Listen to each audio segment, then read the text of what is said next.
Adhisri, mute yourself. Yeah, sure. We are live.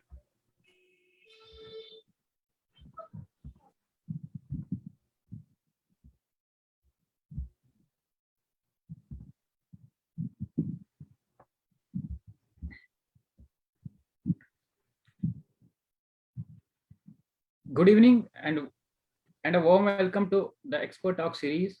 My name is Akil Rashid and I am the Research and Knowledge Hub Chief at JKPI. I'll be starting today's session and introducing the speaker. Jammu and Kashmir Policy Institute has initiated the Expert Talk series to engage experts, change makers, pioneers from various walks of life to understand the dynamic context of implementing the UN Sustainable Development Goals on our agenda. The vision and intention of the expert talk series is to source inputs, recommendations from experts in various fields pertaining to different sustainable development goals through one-on-one dialogues. In the previous sessions of the expert talk series, our guest speakers shared expertise, lived experiences, and policy analysis to help create gender equality and make the world safer for women and girls. Tonight, we are delighted to be joined by an Indian Army officer who has a distinguished career of adventure and passion. She'll be talking to us on the topic security and gender equality. Lieutenant Colonel Geetanjali Bhatt was commissioned into the Corps of Signals of the Indian Army on 2nd March 2002. She's presently posted as General Staff Officer, first at Headquarters 15 Corps Signals Branch. She has served with the Special Frontier Force and Assam Rifles. A keen mountaineer, paratrooper, Lieutenant Colonel Geetanjali Bhatt participated in the Republic Day Parade 2015 and as an all-woman officer contingent as the senior most lady officer. On behalf of the entire team of JKPI, I welcome you tonight. Thank you very much for taking the time to be with us. Now, I would like to pass on the mantle to Ms. Sohani, our facilitator for the evening. Thank you. Thank you so much, Akin, for introducing JKPI's vision of Expert Talk series and also for introducing none other than Ma'am Geetanjali. So before we begin, I would just want to invite Ma'am to share a little bit about her experience, like her story. Ma'am, if you could just tell us in a few words, like how you came into this field, what motivated you, just a little bit of that. Yeah. See, I am from the hills, yeah, and there most of the people are, many of them are in the army as officers or as jawans. The second person you know is in the services. And when I was doing my graduation, during that time, Kargil happened.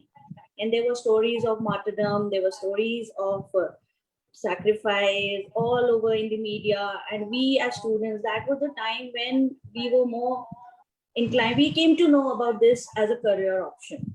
And that was when one of my friends introduced me. She came into the army, she got commissioned, and then few of us from our batch, we came into the army, and then it's been a never looking back journey. So, and I may tell you that when I'm the first officer in my family from the armed forces. There was no one else I'm the first generation officer. And when I filled my form, it was without the consent of my parents. Because, yeah, and then when my call for my SSB came, my father was reluctant to send me. Then one of the uncles pitched in and said, "आप लेके चले जाओ, otherwise जिंदगी भर सुनाएगी, निकलना तो है नहीं." So that was a point when I decided कि नहीं मैं निकल के दिखाऊंगी. I'll prove them wrong, and see, I'm here with 20 years of service now in the armed forces. That's really inspiring, ma'am. So the first question I wanted to ask you, when you just chose the army as your career, the army is usually considered as a male domain, being aggressive and everything. Your experience as, first of all, a first generation person in the armed forces from your family, and also one of those very few women who was commissioned at that point of time, would you say you faced any kind of gender justice issues within the service? Were you accepted? What was the experience like being one of those few women?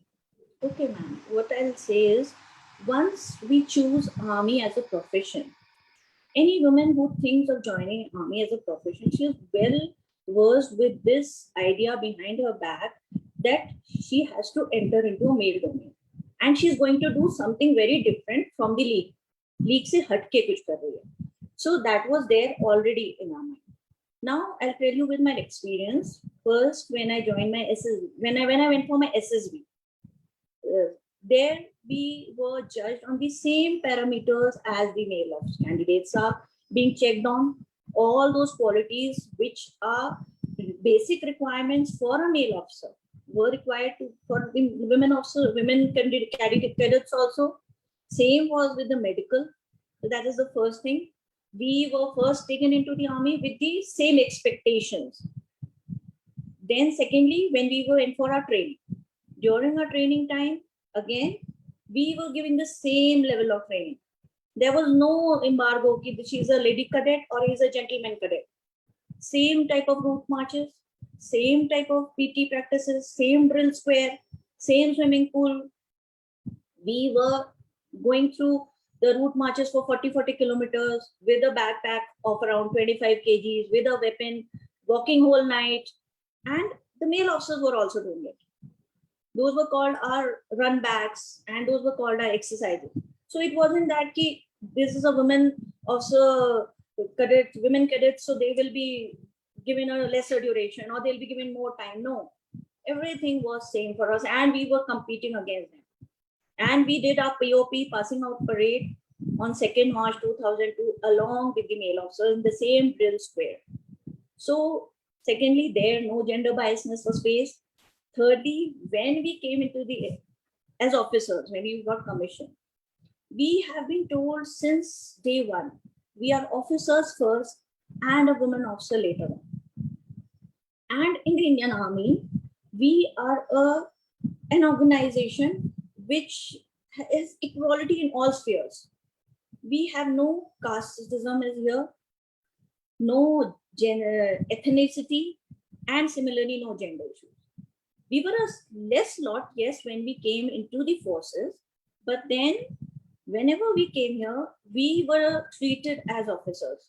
The boys have been accepting us as their sahab.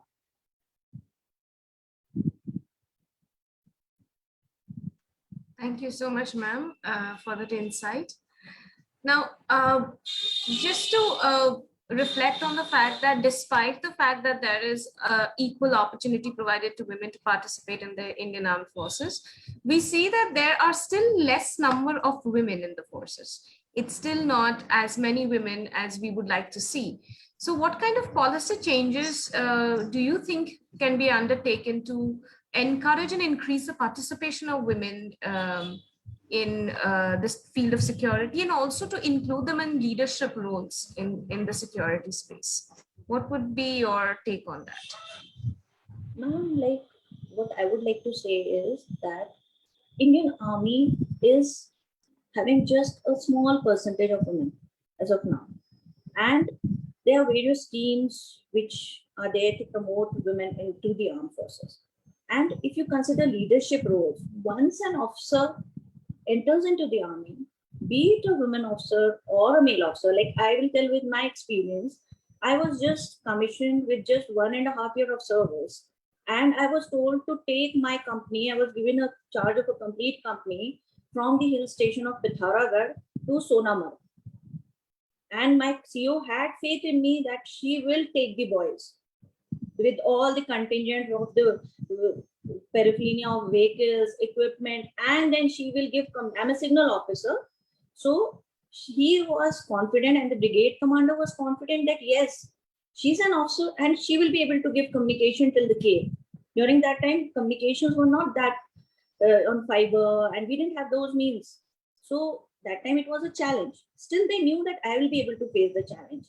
And once, see, if there is a Jawan, for him, the officer sitting on the chair is his sahab. For him, whatever guidance or whatever task I tell him are the gospel truth. So yes, at a certain level, till we are at a certain rank, we are given ample opportunities of leadership in the armed forces. And like you say, the women joined army in the year 92. That was the first batch. It's just been a very small period for this organization when women have entered here.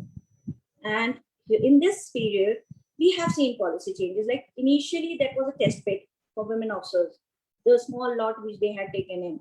And that time, the batches were just of, like when I got commissioned, we were just 30 of us who got commissioned. And now the batches who are commissioning are more than 100 plus women officers are getting commissioned in every batch. So we have seen policy changes. First, it was just, we were commissioned just for a period of 5 years, initial 5 years. Then we were given a commission for 15 years.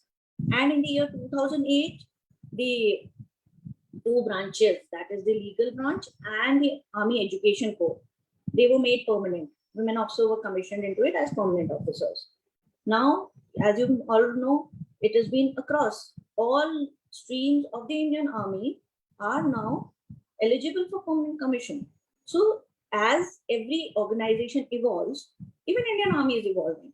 And with policy changes coming up, and if they flow top down, they will be part of the mainstream system. And soon you will be seeing lady officers tenating senior positions, because the policy will change accordingly if we are given permanent.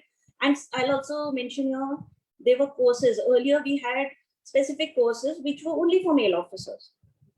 Like we had the BTech and Tech courses, which only the male officers were doing. But now they have changed the policies and the courses are being given to women officers. So they are changing, they are evolving. And there's very lots to evolve. Like in every organization, here also we have lots of work to do.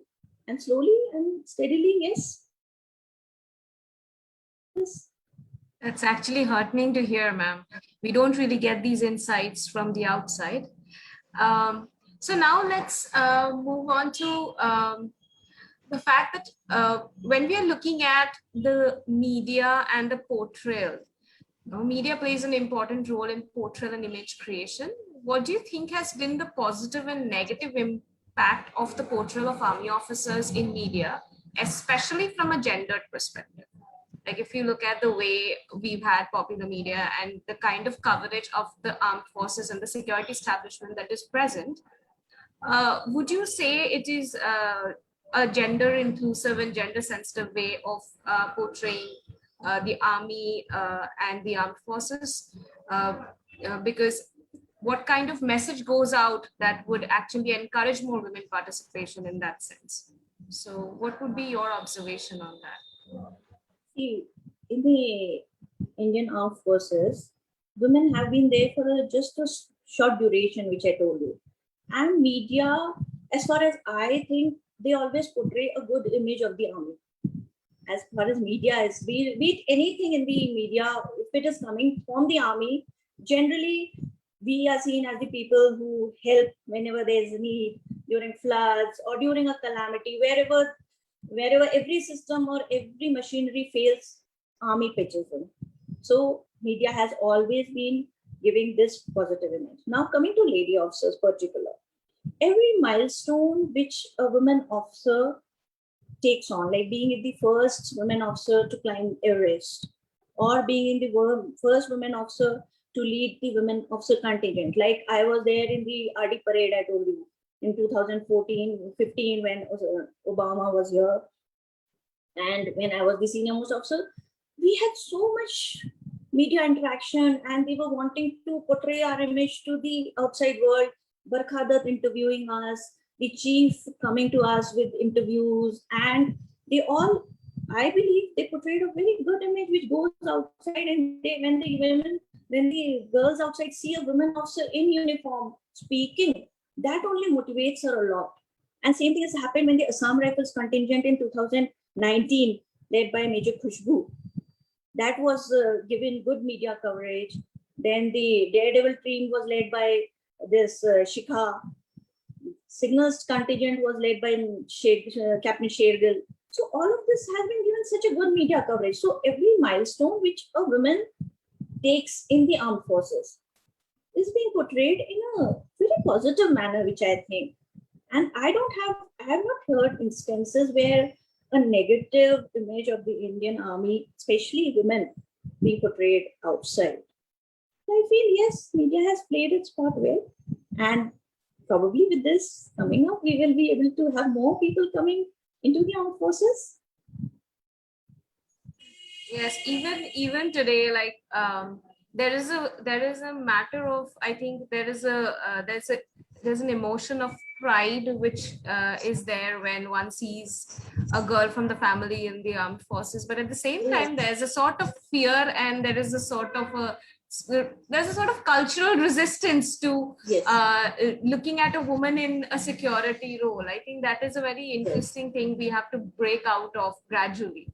So Yes, thank you because for no, your it happens because they think it's a male-dominated army and she'll be alone. There are so many gender issues, like the basic Adam issues, which they feel. But you can believe me, I stayed in tents for 3 months with 300 men around me, and I have never felt safer. So I know that I know that seeing women like you in such leadership positions definitely makes me feel safe, knowing that there are women like you in the forces. So let's move on to the next question. So I hear that you've served in 2 paramilitary forces earlier, yes. Assam Rifles and Special Frontier Force, if I'm right. What are the benefits and risks of women's participation in the kind of operations you've led? And would you say that this is something new, or that there is more to explore in this field? Ma'am, here I would like to tell you that these two forces are very specialized kind of forces, come under the Home Ministry, and let's speak about SFF, Special Frontier Force. They have women as troops, and they are paratroopers. All of them are paratroopers who've done hundreds of jumps, and I have trained along with them. I used to be an officer being trained, and they used to make me stand in the front when the jump was about to start. I used to be standing in front holding my parachutes, and these girls used to be standing behind me. I was the first one to take the lead, but these girls were equally confident because they knew they are into this job, and they were there, and you could see their level of motivation, their level of dedication in every field.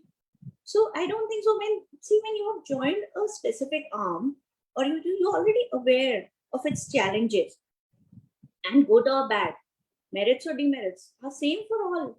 If I'm into an operation, and if it has something will happen, so it will happen to anyone who is in the operation. Same. Now we come to Assam Rifles. Yeah?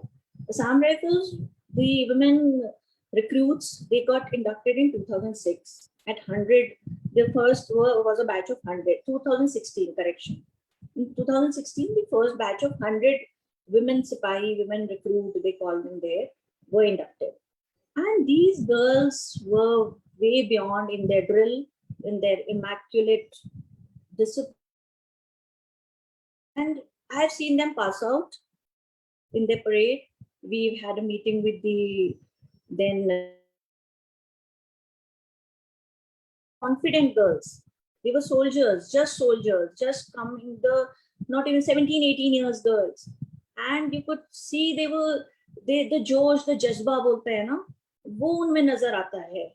So they are well aware of the nuances, the challenges which an organization or a specific operation they will face. So they are well prepared, and their preparedness will motivate more people from their culture, because when they go home, they speak about themselves, their stories. It brings in more females into this. And now in the army also, we have the CMP coming up, the military police, in which we are recruiting women. So the daira badh raha hai. We are increasing the role of women everywhere. So the percentage will slowly increase and things will improve. Let's hope for the best, ma'am. Actually, we've only heard a lot of discussion about a resistance to include women in combat roles, in combat operations.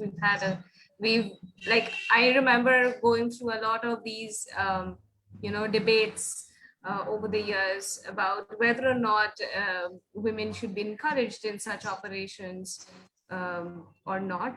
So that was something that I really wanted to know. Moving on to the next question, ma'am. The next question is that it is about the combat roles. It's women being not allowed in combat roles has been one of the major debates in the armed forces. And what are your thoughts about the same? Should they be allowed, or what are the risks? And see, the first thing is, what is combat? What does a person think about combat? Earlier, we had a linear combat. We had that perception from movies that combat means हमने gun उठा ली, we are in the border fighting, we are in the special forces, we are the paramilitary and what commandos. See, now this is not the World War II scenario. War is not linear. It has become more depth oriented now. There are multiple tasks which are combat oriented but not seen as combat in the outside world. A person who's gathering the int ops, the air defense, the communication, the role of EW, all these are combats. And we are, as women also, have been posted in the forward post doing these roles. It's just that we are not commissioned into infantry doesn't mean we are not into combat role. Anyone IOPS is into combat. A person who is providing ration to the troops in the front line, and if a lady officer is sitting in that compo platoon, she is in combat role. If I am there providing communication, I am looking after everything which is coming and going, so I am in combat role. It doesn't mean that I just go and face the enemy with my gun. That is only called combat role. I feel is wrongly understood by all of us. So if we understand this combat means anyone of us who are directly or indirectly involved in any kind of operations are performing combat roles. I hope I have been able to answer your query into it. Yes, ma'am. That was definitely that definitely gave us clarity on the conceptual part about how combat roles are often looked at from a very narrow prism. So that was insightful indeed. So the next question, ma'am, is that recent judgment providing permanent commission for women has been a pioneering step towards gender equality within the Army. However, many concerns remain regarding its proper implementation and the change of attitude of male counterparts. What are your thoughts on that? The judgment is welcome, very welcome. But why did the judgment actually came? Because that was a policy change which was required. And as I told you that the Army is evolving. So who have asked for this PC? People who are liking the Army. I was given an option to quit after 5 years. I didn't quit. After 10 years, again, I didn't quit the Army. After 14 years, again, I was given an option. And then we went ahead to asking for a PC. So that means in the armed forces, we are welcoming these decisions and we are enjoying this Army functioning in the Army. That is why we are here in the Army. I hope you are there. Yeah, I couldn't see you for some time. Your video. No, I'm right. So this decision, which we were talking about in the parliament, which has happened, that's a very welcome decision. And as far as you can in office, see, our system is merit based. Person who is meritorious, who is hardworking, who is result oriented, definitely rises high. Here we are there. What I told you earlier also, we are officers first and lady officers later on. If a work is to be done in the night, we will be doing it at night. I'll give you an example. I just got commissioned and my 2IC, he used to tell me, tomorrow morning you will give me a demonstration on this radio set, without even telling me how to go about it. I used to go into the tents of my troops. I used to tell him, radio set nikal, radio set sikhao. The whole night he used to teach me the radio set. I used to sit with him, and next morning I used to give a presentation on the radio set. Similarly is with convoy duties, being the duty officer, being the garrison field officer, the duties come in rotation. Just, name is there, the gender is not there. So once this permanent commission comes in, and then women are given opportunities, because till now the policy wasn't there for PC, so women were also taking it lightly, or we were not doing the mandatory courses, or we were not in the mainstream. Why? Because this PC had not come. Now since PC has come, so we will see people coming up in the armed forces, definitely, with PC. And as far as male mindset of the officers here is considered, it is unbiased. I, in my career, haven't seen an officer judging me for my gender. All the appointments I have tenated till now, the present appointment which also I'm doing, I'm the first lady officer who's doing this appointment as GSO1 signals. So I have never been given a look by my colleagues or by my clerks or by my staff or by my senior that, acha, ab aap naya kuch sikha rahe ho. Whatever you tell them, whatever you project is accepted, and you are accepted to do the same kind of work as your previous appointment was doing. Be it my appointment in Assam Rifles, I was doing the OC communication, the appointment which was always donated by a male officer in the Special Frontier Force, here, or wherever I've been. So it's never been that way. So once the PC comes, permanent commission comes, so things will smoothly, it will be taken in. Pata bhi nahi chalega aur sab kuch ho jayega. It is just to come in writing black and white. Everyone is accepting it, because as it is deficiency officers ki hai, they'll be more than welcome to take in more officers. Since till now there was no policy, so they were fighting. We were fighting for it. Thank you, ma'am, for your insights. There's a follow-up question which I'd like to ask, and this is just something that is piquing my curiosity. Yes. So because the Indian Armed Forces have predominantly been male-dominated before, and now things are changing, in your observation as an officer and as a lady officer, why would you say that women bring value to the service? Like what is it that women bring to the service which wasn't probably there before? Or maybe it has to evolve in order to encourage more women participation. But why is that so? Is it just because it's just an opportunity that should be provided to women? Or is it like, have you seen that women have contributed valuably to this service, which probably wasn't thought of as something that could come from women in the service before, but over the time as things are evolving, what would you say is the value women bring to the service, to the field of security? See, not in the sense of security. You want me to speak about these different. See, first of all, with the women being around, the atmosphere becomes a bit livelier. That will agree with me. Yeah, even if she's in uniform, the people then just have smiles in their faces. That is there. And then, especially with the troops, they are staying separated from their families. They are staying away. They have so many issues with their spouses, or they want guidance in the well-being of their children, or their career perspective of their children. So I feel they come forward to us. They feel free to talk to us about those issues. And at times they give our numbers to their spouses also. If they are having some issues at the home front, they try to, कि हमारे एक madam है उनसे बात कर लो, हमारे एक साहब है जो मैडम है, maybe she'll understand.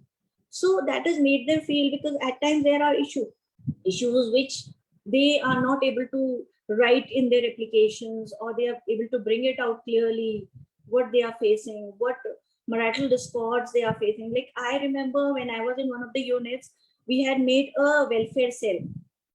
I, along with one of my religious JCO and one more, and I will say we negated a few divorces which could have happened otherwise. The people were in the verge of breakups, and then we intervened. We called them. Both the parties met, and I spoke to the lady alone. And with my intervention, she could speak up to me. She could come, because at times what happens with the lady wives talking, they are not that free. With women officers talking, they know that mera husband bhi isse baat karega, ye bhi baat karenge, so they are more comfortable. So things are changing. That is what my experience says. And when women see women working, even the Jawans are motivating now their daughters. Many of the officers who have now enrolled into the army are daughters of the JCOs and Jawans. So I think that is a change which we have brought, and many more are yet to come. That really makes me happy when I hear Yes. about this. So we've had one question from the audience, and that question is, don't you think that media usually give more coverage to auxiliary roles of women in army? And when portraying women in leadership roles or on the field, like being a part of paramilitary forces, there is a trend to show them as being manly.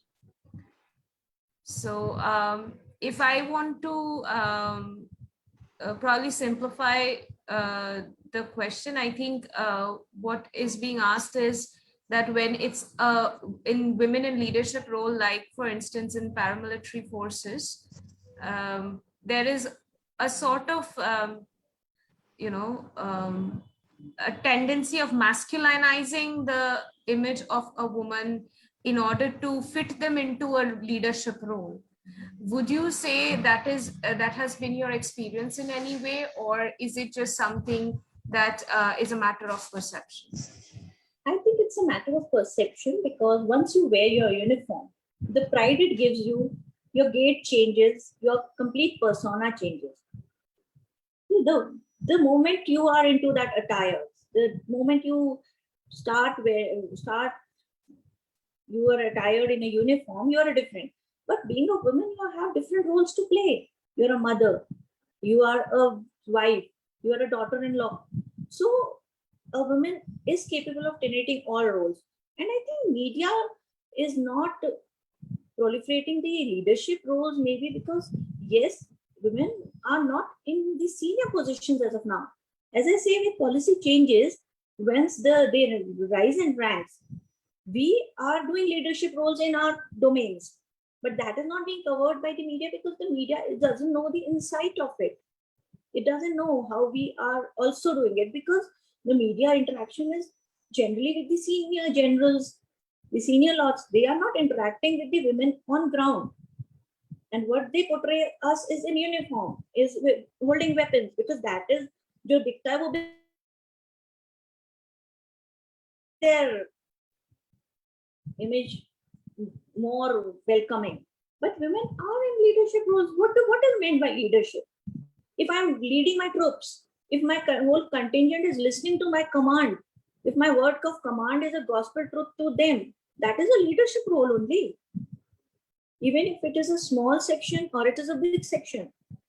If I'm tenating the appointment of a second in command or officiating CO in the unit, that means I'm in leadership role. Leadership has a different perspective. I'm leading them through, doesn't mean I'm leading them through war only. I'm leading them through a growth in career. I'm leading them to betterment in their daily life. I'm leading them to grow physically, mentally strong, emotionally strong. So that way also a woman is playing leadership roles in the small units where they are posted. The role depends on where you're posting is. And wherever you're posting is, that role, if you're tenating well and you're doing it with full dedication, you will get that recognition, you will get that due, you will get your due. So I feel it's a matter of perception. It's not women are just holding weapon. Yes, when the need will come, If this area is bombarded and if I have a weapon next to me, I will definitely go and play the role of a combatant. I'm a combatant, I'm an officer, I am a woman, so I'm a full package.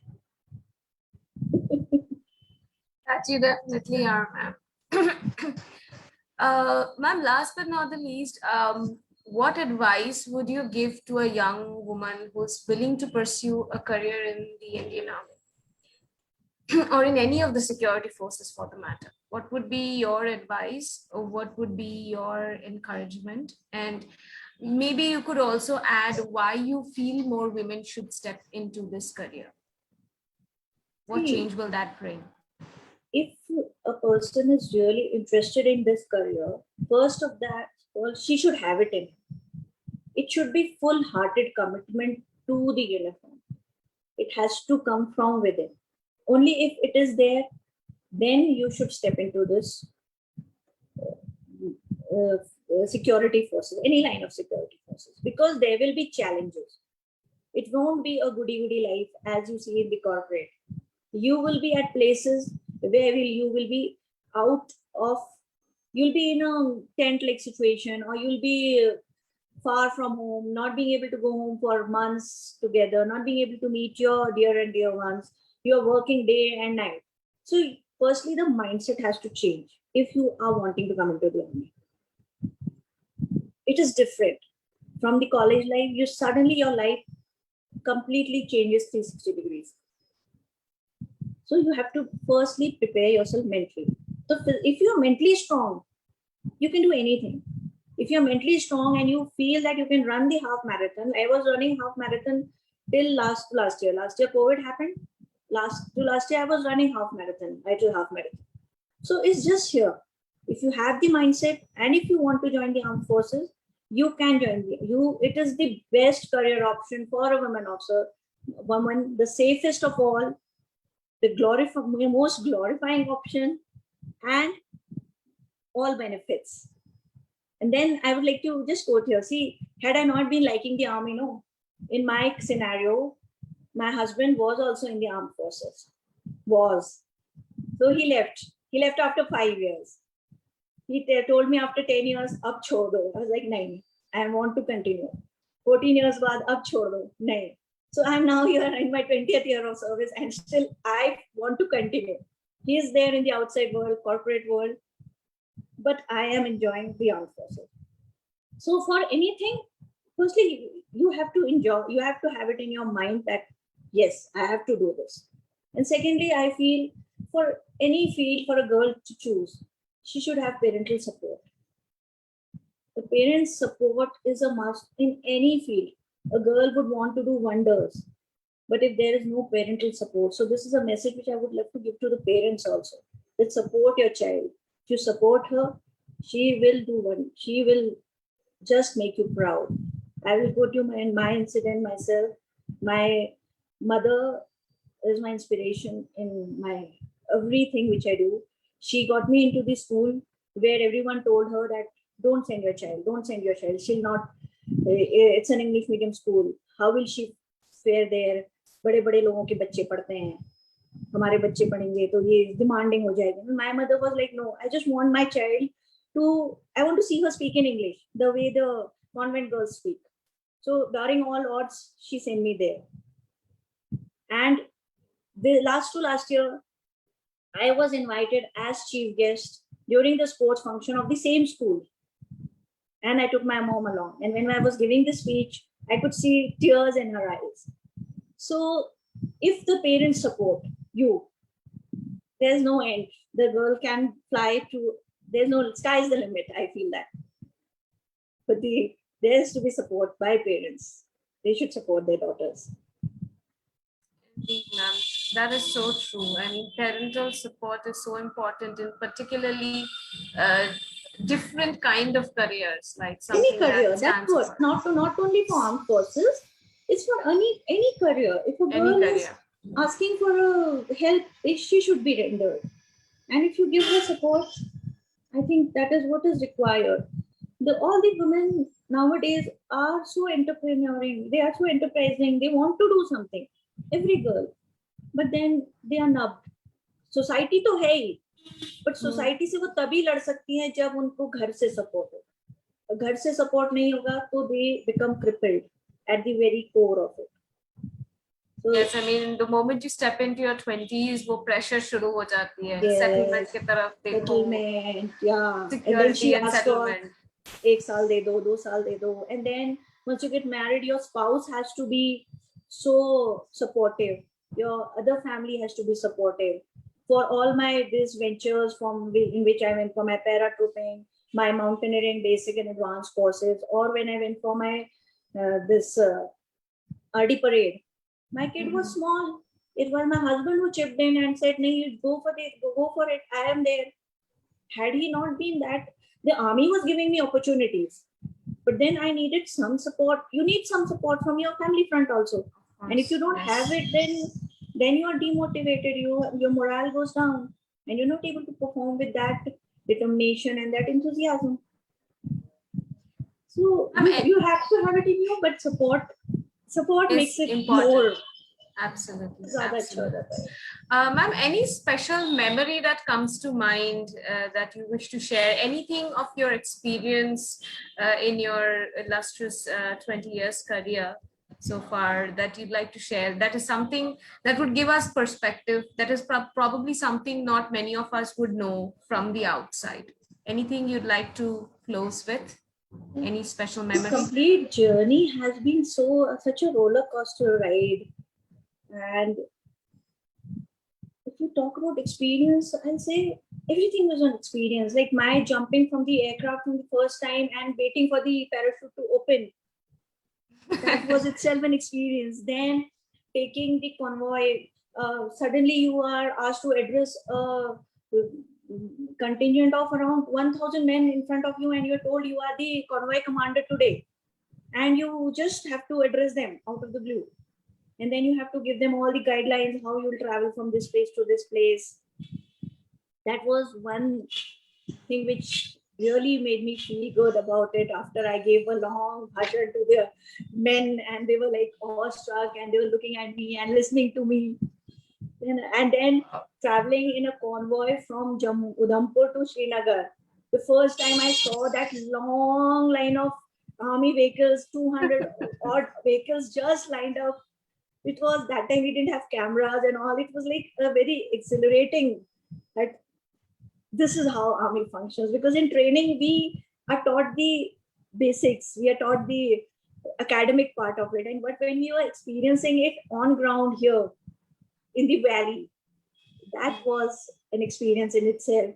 Then I was a convoy commander once, and I sat in that vehicle jo khula wala hota hai upar baith ke, with that LMG in front, and I drove the whole route from this place from Srinagar till Avantipur and down below. So that sitting on that in an open vehicle with that weapon, that those memories are there. In workplace, so होता ही रहता है कुछ ना कुछ, every day is there, but these are the initial stages when I was just introduced into the army, and I told you I had no one. I was the first generation officer, तो मुझे ये सब पता ही नहीं था कि army में ऐसा कुछ भी होता है. So that was kind of very exhilarating. Yes, I mean, I used to personally, honestly, but the reason why I even asked, because I was always wondering whenever, when I first came to Kashmir, and jo hota hai na, I came from Bengal, so merely all of a sudden to see these, tanks and all these security vehicles here and there. For some time, it was a little daunting. It was a little intimidating, if I'm to be honest. Like for me, it was like I don't know if I'd call it a culture shock, or it was something like, okay, so like all these, symbols, state symbols of power and security are like all around me, and I'm not used to it. Yes. So I used to wonder that what must it be, what must the experience be for a woman who's within the establishment, who's on the other side? Like I'm looking at it from an outsider. So what would be the experience of a woman who probably has joined the forces, who actually lives within these, security, confined lines, and it was just something that I remember trying to imagine number of times, but I couldn't quite fathom. And it's not like whenever we hear stories or experiences, or rather any news to do with any of the security forces or anything that security forces are doing, it's always in a very nameless sort of a way. It's like what I've always noticed is there is barely any humanizing of the experiences of what is the experience from the other side. What is the experience of those within those confines who are tasked with so much? Many of us would probably not even know how, like, what are the nuances, what are those dilemmas, what are those difficult decisions that leaders like you take every day. But it's just that we've not known that as something that is often included as considerations while we are even thinking or debating about any kind of policy intervention from the outside. So whenever a lot of people are talking about policy interventions, what should change, what should work, what wouldn't, even for me, when I came to Kashmir and I started interacting with people, it was a very different kind of an experience for me. It was like from one side to the other, and to empathize and understand that the policy interventions or any discussion should obviously be inclusive of It's just like of the shoe. different- We don't know if it, Yes. when we wear it, when we wear it, don't know, then only we'll come to know if it will hurt or it will give us comfort. So until and unless you are in the armed forces, or you cannot just even say it in words, all the experience or all the kind of dilemma, the whatever you are talking about is faced by both male officers and women officers equally. And yes, but we live a different life here, and that cannot be expressed in words. That cannot be covered by the media. For media to cover it all, they have to live our life. So much, ma'am. This discussion seriously helped us to step somewhat into the shoes of women like you who are serving in the forces, and to actually hear that you want to continue and you have been enjoying your journey so far is, I'm sure, very Definitely. inspiring, very, very inspiring for many women who wish to step into this field. Thank you so much for being here with us today. Thank you for your time. We are at the end of our show or our dialogue. Thank you for with inviting you. me, and I am grateful if someone will be motivated, and we'll see more women coming into this role, and empowering these women will be so nice, so good to see more women empowered in any field, not only in the security field. If women is empowered, the society is empowered. That is what I think, ma'am, one thing which we have noted is that in all the academic discussions and debates about a number of topics to do with women and security, we often forget about actual experience of women in the field of security. And that is something that maybe one or two interviews or one or two TED Talks or something like that is there, but then we don't get to understand or listen to people share about the nuances of their journey, about what are those gaps or what are those areas where there could be more intervention, where there could be more efforts made. So as a young think and do tank, as we call ourselves, ma'am, we would want to close with gratitude and just one question that we cannot but bear to ask is that what would you say should be an area of policy intervention or an area within the field of security where you think there should be a more gendered lens that is used to, look deeper? What is that one thing which comes to mind if you want to maybe advise policymakers or people in the field of policy analysis? which part should they focus more on? What is it that women in security need? What What happens in kind our of support and supportive intervention?